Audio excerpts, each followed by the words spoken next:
I will tamper with press freedom, Buhari. President Muhammadu Buhari's fight against press freedom began many years back, a renowned journalist revealed. Buhari had as Buhari had as far back 1984 vowed to tamper with press freedom. This claim was revealed in an exclusive interview with Kayode Oyero, former editor-in-chief of News Watch magazine and chief executive officer of May 5 Media Limited, Ray Ekpo. Recently, the federal government of Nigeria, under the leadership of Muhammadu Buhari, suspended the operation of Twitter in Nigeria. Following the suspension of the wide-used social media platform, the federal government is also pushing for the amendment of the Nigerian Press Council Act and the National Broadcasting Commission Act in the National Assembly to regulate the press. Reacting to the current moves by the Nigerian government on press freedom, Ekpo recalled his encounter with the Nigerian leader 37 years back. What are your thoughts on these moves? Ekpo asks with readiness to narrate a scary comment made years ago by the incumbent leader of the nation. Ekpo said the people who are doing this have, however, followed the history of the Nigerian press from pre-colonial days up till now. If they follow that history, they will see how the press, particularly the print media, fought the colonialists to stand still to get independence.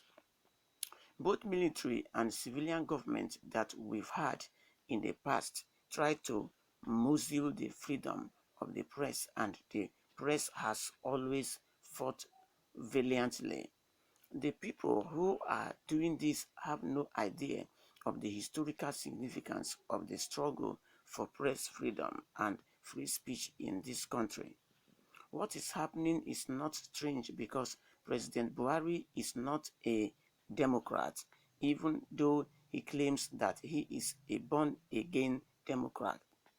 I was one. I was one of three persons.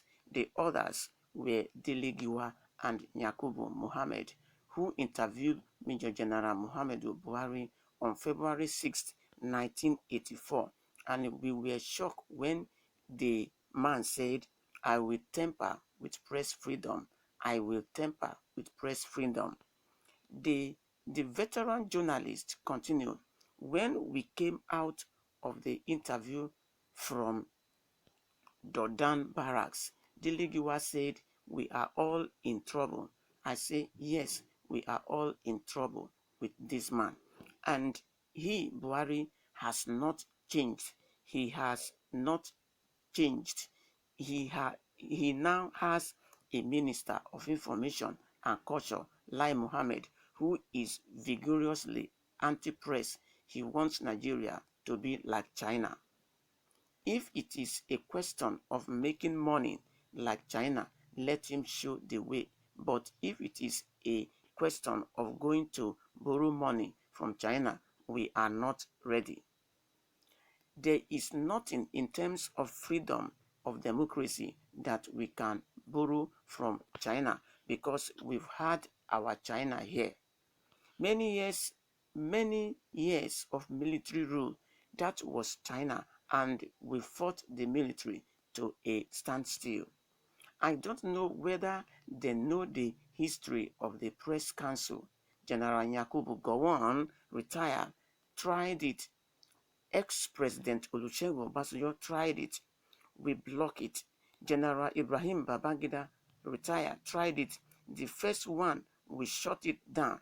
The second one, they reviewed it. We were managing it. We made some input and we said, okay, it was all right. Later, some people said to General Absalami Abubakar, retired. Let's revive this thing. And General Abubakar said we should look at it. The National Press Organization sat down and we had a meeting. We had several meetings of the NPO, and we came up with our own position, which was acceptable to the generality of the people in the media and the civil society groups. The mischievous people within the movement went and tinkered with it and introduced punitive measures, but we kicked and rejected it. We went to court.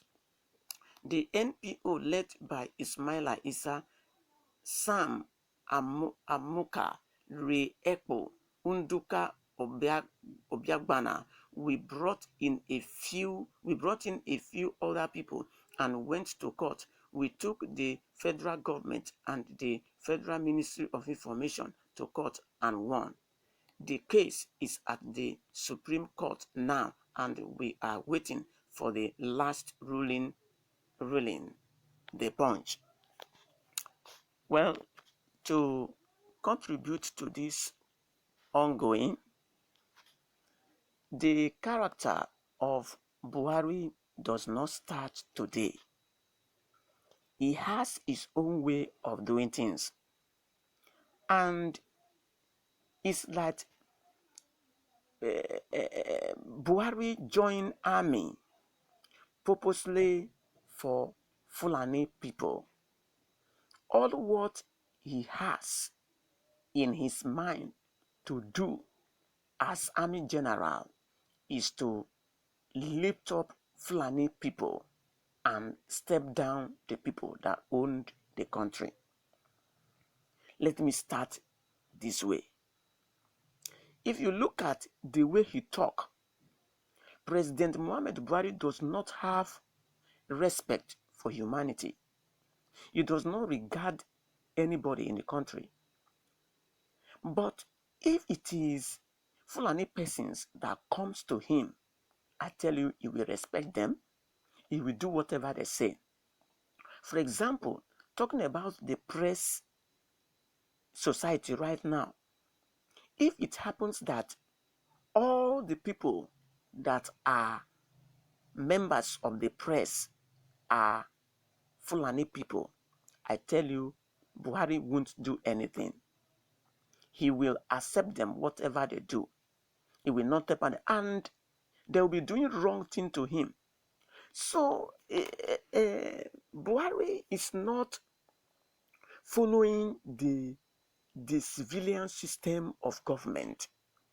He is following the military system of government, and the people that he is here to work for are they are the Fulani people, not Nigerians. So other tribes are wasting their time. When he was campaigning that time, he pretended. He hit people down, and people did not know they voted for him.